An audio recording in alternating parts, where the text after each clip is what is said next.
রাসূলুল্লাহ সাল্লাল্লাহু আলাইহি সাল্লাম বাহন শেয়ার করে চলেন, আর এরা শুধুমাত্র খাবার বাহনের জন্য জনগণের 28 লাখ টাকা নষ্ট করে।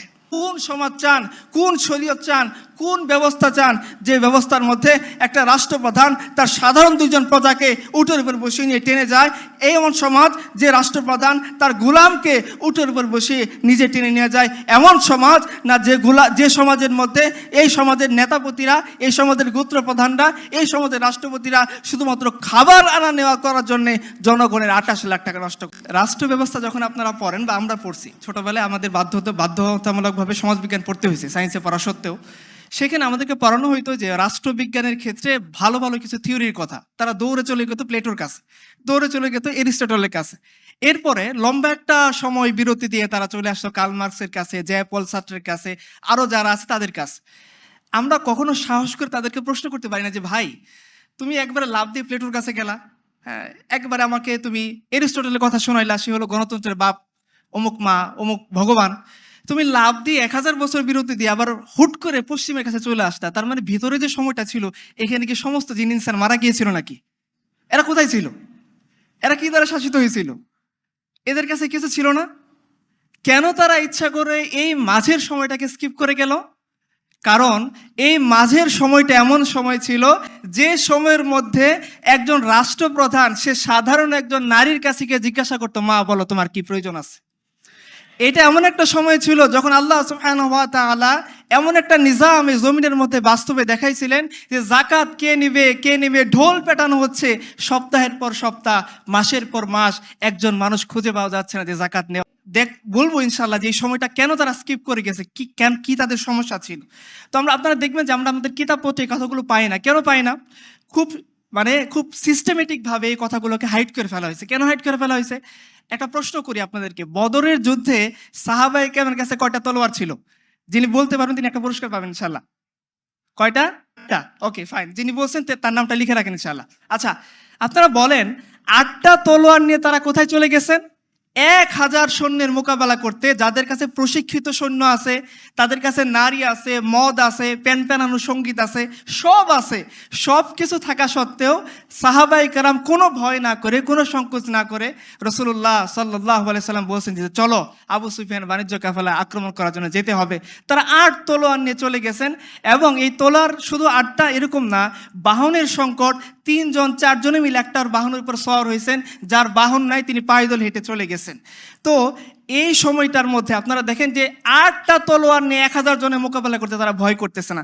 তো স্বভাবতই যদি ওই সময়টার কথা আমাদেরকে বলা হয়, তাহলে এই অডিয়েন্স যারা চিন্তা করে যে আমাদের দিয়ে কিভাবে দিন প্রচার হবে, এই অডিয়েন্স আমাদের সমাজ যখন চিন্তা করে যে মানুষের ভোট না হইলে কিভাবে দিন কায়েম হবে, এই সমাজ যে চিন্তা করে যে ম্যাক্সিমামের যদি আমি মতামত না পাই তাহলে কিভাবে শরিয়া কায়েম করব, এদেরকে আটকায় রাখা যাবে না। এরা 8 তলোয়ার নিয়ে চলে যাবে, কারণ হুকুম আসছে, চলে যেতে হবে। এরা ওই ইতিহাসকে স্মরণ করবে যখন সাদ ইবনে আবি ওয়াক্কাস রাদিয়াল্লাহু আনহু দাজলা নদীর কিনারে দাঁড়িয়ে ঘোষণা করতেছিলেন যে আল্লাহ রাসূলের সাহাবীরা, তোমরা কি চাও আল্লাহর দিন নদীর এই পারেই শেষ হয়ে যাবে না ওই দিকে নিয়ে যাবা? সমস্ত সাহাবায়ে কেরাম এক বাক্যে বলছিল যে না না না, রাসূলুল্লাহ সাল্লাল্লাহু আলাইহি সাল্লাম যে দিনের জিম্মাদারি আমাদেরকে দিয়ে গিয়েছেন সেটা নদীর এই পারে সমাপ্ত করার জন্য না, আমরা এই দিনকে নিয়ে নদীর ওই পারে চলে যাব। মুসলমানদের এই ইমাম, মুসলমানদের এই আমির বলতেছেন তাহলে ঘোড়া চালাও, নাস্তাঈনু বিল্লাহি ওয়া নাতাওয়াক্কালু আলাইহি হাসবুনাল্লাহ ওয়া নি'মাল ওয়াকিল নি'মাল মাওলা ওয়া নি'মান নাসির। ঘোড়া ছুটিয়ে গেছেন। ইতিহাস সাক্ষী দিচ্ছে, হাফিজ ইবনে কাসির বিদায় ওয়া নিহায়াতে লিখতেছেন, পুরা সমুদ্র এই দাজলা নদী এই গোটা 1000 ফোর্স তারা পার হয়ে গেছেন, খোদার কসম তাদের ঘোড়ার খুর পানির মধ্যে ডুবে নাই। যখন এই ইতিহাস তারা শুনবে তখন তো তাদেরকে আর আটকায় রাখা যাবে না। তারা সমুদ্র দেখবে না, তারা আগুন দেখবে না, তারা বাতাস দেখবে না, তারা পশ্চিম দেখবে না, তারা ওয়াশিংটন দেখবে না, তারা দিল্লি দেখবে না, তারা আল্লাহ দিনের জন্য ভাঙ্গা 8টা তলোয়ার নিয়ে রুস্তমের মোকাবেলা করার জন্য দাঁড়ায় যাবে। এই জন্য তারা এই হিস্ট্রিটাকে হাইড করে রাখছেন। তো আমাদের উচিত এই হিস্ট্রিটাকে সামনে নজরে আনা ইনশাআল্লাহ, তাহলে আমাদের হীনমন্যতাগুলো দূরীভূত হয়ে যাবে। এবং যে পিপাসা প্রত্যেকটা জনগণের মাঝে আসে সেই পিপাসাকে আমরা নির্মূল করতে পারবো, সেই পিপাসাকে আমরা নিবারণ করতে পারবো। সেই পিপাসা মুক্ত পৃথিবী, সেই ক্ষুধা মুক্ত পৃথিবী, সে দারিদ্র মুক্ত পৃথিবী, সে সন্ত্রাস মুক্ত পৃথিবী আমরা গড়ে তুলতে পারবো, যেটার এক্সাম্পল আপনারা ইনশাল্লাহ কিছুক্ষণের মধ্যে পাবেন। আপনারা জানেন যে ঢাকার দক্ষিণের মেয়র ছিলেন, তার নাম কি ছিল? রিসেন্টলি তিনি চলে গেলেন, কি নাম ছিল? আচ্ছা, উনি 51 মাস এই দক্ষিণ সিটির মেয়র ছিলেন। ওনার প্রথম আলো রিপোর্ট, প্রথম কালো বা প্রথম আলো যেটাই বলেন আপনাদের ইচ্ছা, আমি জাস্ট রেফারেন্সের জন্য বললাম যে দুনিয়ার সবচেয়ে অন্ধকার হচ্ছে এখানে প্রথম কালোর মধ্যে। তো তারা একটা রিপোর্ট দিচ্ছে যে 51 মাস ঢাকা দক্ষিণ সিটি মেয়র ছিলেন ড্যাশ, আমি তার নাম আনতে চাই না, কিন্তু এদের নাম আনাটা আসলে আমাদের জন্য মানায় না। আচ্ছা, তার একটা দুপুরবেলা তার খাবার আনার জন্য একটা গাড়ি ব্যবস্থা করা হয়েছিল সিটি কর্পোরেশন থেকে। আপনারা জানেন যে 51 মাসে তার শুধু খাবার আনতে গাড়ির কি পরিমাণ তেল খরচ হয়েছে? কত? 28,05,000 টাকা। কিসের জন্যে? শুধু খাবার আনার জন্য। এই বেটা দুপুরের খাবার খাবে, বাড়ি থেকে রান্না করে খাবার, একটা গাড়ি পার্মানেন্ট বরাদ্দ, সপ্তাহে 6 দিন তার জন্য তার বাসা থেকে খাবার এনে দিবে। এই খাবারের জন্য তার ব্যয় হয়েছে 51 মাসে 28,05,000 টাকা। এই অডিয়েন্সের কার 28,05,000 টাকা জমানো আছে? দাঁড়ান, আমার তার কাছে মুড়ি ধোবো। আছেন কেউ? নাই। শুধুমাত্র তার খাবার আনার জন্য কত ব্যয় হচ্ছে? 28,05,000 টাকা। চিন্তা করতে পারছেন? তাহলে কি পরিমাণ টাকা তারা মারছে, একটু পরে আপনি পাবেন ইনশাআল্লাহ। এখন আমরা চলে যাই, কেন তারা স্কিপ করে যায় আমাদের শরিয়াকে। চলেন আমরা বাবার বদর যুদ্ধে চলে যাই, আমাদের রসুলের জীবনীটা দেখি। রসুল্লাহ সাল্লাল্লাহু আলাইহি সাল্লাম রওনা দিয়েছেন তার সাহাবীদেরকে নিয়ে। একটু জায়গায় থেমে গেছেন, বলতেছেন, সাহাবীরা তোমরা আমাকে পরামর্শ দাও, আমি কি করতে পারি? আমরা তো মূলত আসছিলাম আবু সুফিয়ানের বাণিজ্য কাফেলা আক্রমণ করার জন্য। এখন তো মক্কা থেকে পেশাদার সৈন্য এসে গেছে এবং তারা যুদ্ধের এলান করে দিয়েছে। আমরা কি সামনে আগাবো না থেমে যাব? তো আবু বকর, উমর, উসমান সবাই তো তাকড়া। তারা বলছেন, ইয়া রাসূলুল্লাহ আমরা আপনার সাথে যুদ্ধ করবো, আপনি সামনে আগবাড়েন। রাসূলুল্লাহ সাল্লাল্লাহু আলাইহি সাল্লাম তারপরেও দাঁড়াই আছেন, বলতেছেন, সাহাবীরা তোমরা আমাকে পরামর্শ দাও। তখন আনসারী সাহাবীরা বুঝতে পারছেন যে আল্লাহ রাসূল সাল্লাল্লাহু আলাইহি সাল্লাম এই কথা আনসারীদেরকে ইন্ডিকেট করে বলতেছেন। আনসারীদের সর্দার দাঁড়াই গেছেন, বলছে, ইয়া রাসূলুল্লাহ আপনি কি আমাদের মতামত জানতে চান?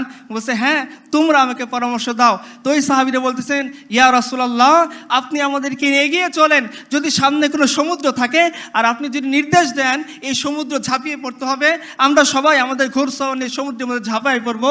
ইয়া রাসূলুল্লাহ আপনি আমাদেরকে নির্দেশ দেন, সামনে যদি কোনো অগ্নির কুণ্ড থাকে আপনি যদি নির্দেশ দেন এই অগ্নির কুণ্ড আমরা পার হয়ে যাব। আমরা মুসার কওমের মধ্যে বলবো না আপনি আর আপনার রব গিয়ে যুদ্ধ করেন, আমরা এখানে বসে আছি, বরঞ্চ আপনি আগায় যান আপনার রবের সাহায্য নিয়ে। ইনশাআল্লাহ আমরা হলাম যোদ্ধা জাতি, কালকে শত্রুর মোকাবেলায় আমরা এমনভাবে লড়াই করব যে আপনার চোখ জুড়ায় যাবে। তো রাসূলুল্লাহ সাল্লাল্লাহু আলাইহি সাল্লাম এদেরকে নিয়ে সামনে আগ বাড়লেন। বাহনের সংকট দেখা দিল, 3 জনের জন্য একটা বাহন। ঠিক একই বাহন ইমামুল মুরসালিন, সাইয়্যিদুল আম্বিয়া, খাতামুন নবিয়্যিন, নবীনা মুহাম্মদুর রাসূলুল্লাহ সাল্লাল্লাহু আলাইহি ওয়াসাল্লাম, উনিও সেই 3 জনের একজন, যিনি বাহন শেয়ার করে চলতেছেন। আবু লুবাবা, আলী এবং আল্লাহ রাসূল সাল্লাল্লাহু আলাইহি ওয়াসাল্লাম 3 জন বাহন ভাগাভাগি করে চলতেছেন। কিছু দূর যায় একজন টানে, 2 জন বসে থাকে, আবার কিছু দূর যায় আরেকজন নামে, অপরজন ওঠে, 2 জন টানে, 2 জন বসে থাকে, একজন টানে। এইভাবে যখন টানতে টানতে রাসূলুল্লাহ সাল্লাল্লাহু আলাইহি সাল্লামের ওয়াক্ত আসলো, সময় আসলো, সাহাবায়ে কেরাম বলে, আবু লুবাবা, আলী রাদিয়াল্লাহু আনহুম, জি ইয়া রাসূলুল্লাহ এটা কিভাবে সম্ভব?